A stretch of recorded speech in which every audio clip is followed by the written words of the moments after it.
মই কৰিশ্মা আৰু মোৰ চেনেল কাৰিশ্মা গুড লাইফলৈ আপোনালোকক স্বাগতম জনাইছোঁ। আপোনালোকে দেখি নিশ্চয় গম পাইছে এয়া হৈছে কৰতি মাছ। হয়, আজি মই কৰতি মাছ আৰু কচু দি পেলাই, ক'লা কচু দি পেলাই খুব সুন্দৰ এটা ৰেচিপি বনাম। আৰু এই ৰেচিপিটো আপোনালোকে খুব সহজে বনাব পাৰিব ঘৰত। আপোনালোকৰ খালি লাগিব ক'লা কচু। হয়, ক'লা কচু আৰু ক'লা কচু আনি পেলাই মই ঠাৰিটো কাটি এনেকৈ বইল কৰি পানীটো পেলাই দিছোঁ। চাওক, আপোনালোকেও এনেকৈ বইল কৰি পেলাই পানীটো পেলাই দিব। তাৰপাছত মোক লাগিব এই ৰেচিপিটো বনাবৰ কাৰণে বিলাহী। আপোনালোকে কণ বিলাহী হ'লে বেছি ভাল হয়। যিহেতু আজি মোৰ ঘৰত কণ বিলাহী নাই, সেইকাৰণে মই আজি ডাঙৰ বিলাহীৰে বনাম। এটা বিলাহী মই কাটি লৈছোঁ, অলপ জালুক লৈছোঁ, নিমখ লৈছোঁ, মছলাৰ ভিতৰত মই লৈছোঁ হালধি, জিৰা আৰু অলপ গৰম মছলা আৰু কেইটামান সৰিয়হ লৈছোঁ, ক'লা সৰিয়হ। এয়া লৈছোঁ মই সৰুকৈ কাটি, এটা পিঁয়াজ লৈ লৈছোঁ, সৰুকৈ কাটি লৈছোঁ মিহি মিহি কৰি, আৰু আদা নহৰু ইয়াত মই বটি লৈছোঁ। এয়া আপোনালোকে ইয়াত মিক্সিত নবটিলেও হ'ব, যিহেতু অকণমান কম পৰিমাণে লাগে, সেয়েহে মই ইয়াত 3-4টা নহৰু আৰু অলপ পৰিমাণৰ মই আদা দি দিছোঁ। আৰু এয়া মই 4-5টামান জলকীয়া লৈ লৈছোঁ। এয়া মই কঁঠাল গুটি লৈছোঁ। কঁঠাল গুটি দিলে আৰু সোৱাদ হৈ যায়। আৰু এই কঁঠাল গুটিখিনি মই অলৰেডি প্ৰেছাৰত সিজাই ল'লোঁ। আহকচোন ৰেচিপিটো আৰম্ভ কৰোঁ।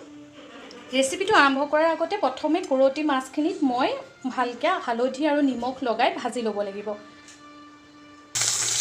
এনেকৈ মই মাছখিনি তেলত অকণমান ফ্ৰাই কৰি ল'ম।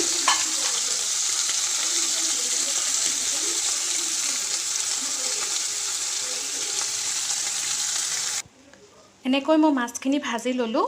এতিয়া আমি ইয়াৰ পিছৰ পৰ্যায়টোলৈ আগবাঢ়োঁ। ৰৈ যোৱা তেলখিনিত গেছৰ ফ্লেমটো ল' কৰি পেলাই মই কেৰাহীখনত থাকি যোৱা তেলখিনিত মই অলপ ফ্লেমটো ল' কৰি ক'লা সৰিয়হ কেইটামান দি দিছোঁ। ইয়াত দেখিছে ক'লা সৰিয়হকেইটা ফুটিবলৈ আৰম্ভ কৰিছে। তাতে মই অলপ পিঁয়াজ, আদা, নহৰু গোটেইখিনি দি দিছোঁ একেবাৰতে। আৰু এতিয়া অকণমান ৰঙচুৱা হোৱালৈকে ভাজিব লাগিব।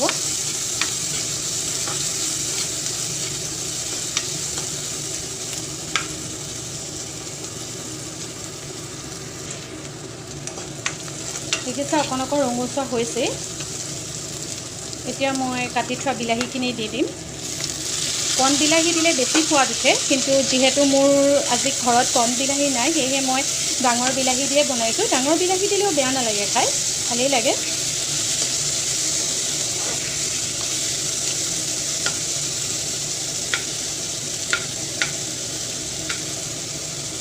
অলপ সময় ভাজ খালেই মই কচুখিনি দি দিম।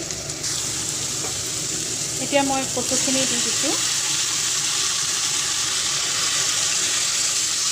কচুখিনি দি ভালদৰে লৰাই দিব।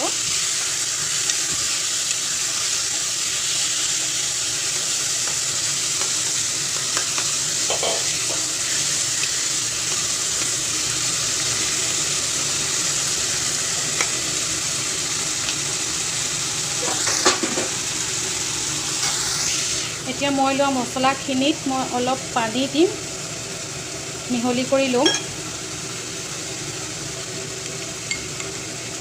তেতিয়া আৰু কোনো গোটা অংশ থাকি নাযায়।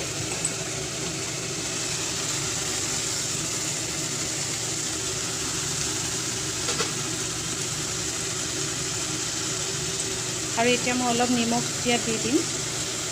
সোৱাদ অনুযায়ী দি দিব আপোনালোকে। মই বেছি দিয়া নাই, 1 চামুচে দিছোঁ, কাৰণ মই মাছখিনি ভাজোঁতেও দি দিছিলোঁ নিমখ।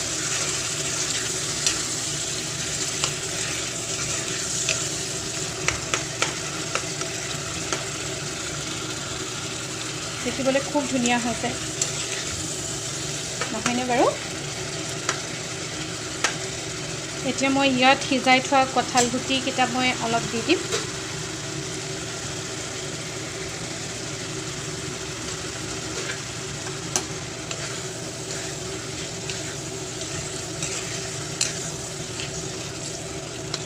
কঁঠাল গুটি এনেকুৱা হয় যে চবৰ লগতে মিলে, যেনেকৈ আলু চবৰ লগতে মিলে। মই কঁঠাল গুটি খাই খুব ভাল পাওঁ, সেয়েহে মই দিওঁৱেই।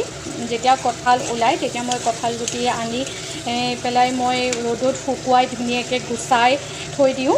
আৰু যিকোনো বস্তু বনাওঁতে মই কঁঠাল গুটি দিওঁৱেই, য'ত দিব পাৰি মই ত'ত দিওঁৱেই, যিহেতু কঁঠাল গুটি বহুত ধুনীয়া সোৱাদ হয়। চাওকচোন কি ধুনীয়া হৈছে দেখিবলৈ।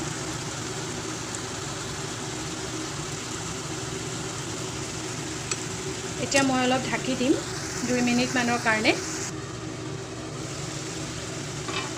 ৱাও, দেখিবলৈ কি ধুনীয়া হৈছে চাওকচোন।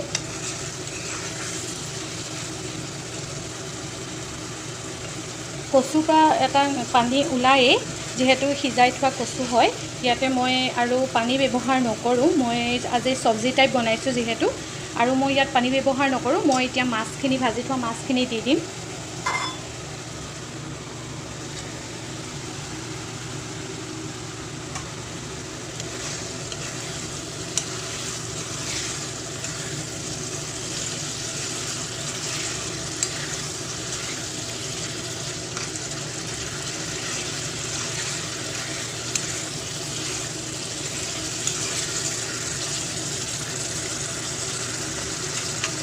এতিয়া আৰু বেছিকৈ একো কৰিব নালাগে, অলমষ্ট হৈয়ে গৈছে।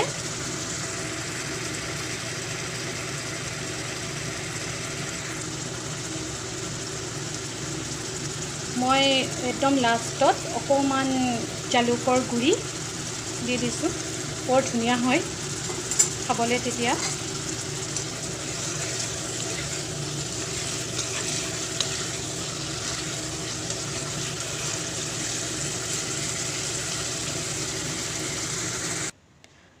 আপোনালোকেও এনেকৈ গৰমে গৰমে বনাই ভাতৰ লগত খাবচোন, খুব ধুনীয়া লাগে, বহুত খাবলৈ বহুত টেষ্টি হয়। মই ঘৰত প্ৰায়ে বনাওঁ, কচু আনিলে এনেকৈয়ে বনাওঁ। আপোনালোকেও এনেকৈ কঁঠাল গুটি, মাছ আৰু কচু দি বনাই খাব। আৰু মোৰ ভিডিঅ'টোত যদি ভাল লাগিছে তেতিয়াহ'লে আপোনালোকে লাইক, কমেণ্ট আৰু শ্বেয়াৰ কৰিবলৈ নাপাহৰিব। আৰু ঘৰত আপোনালোকে এনেকৈ যদি বনাই খাই মোক কমেণ্টৰ জৰিয়তে কেনে পালে জনাবলৈ নাপাহৰিব। আৰু তলতে থকা বেল আইকনটো টিপি দিব, তেতিয়া মই যি ভিডিঅ' দিওঁ আপোনালোকে সোনকালে পাব। আজিলৈ ধন্যবাদ।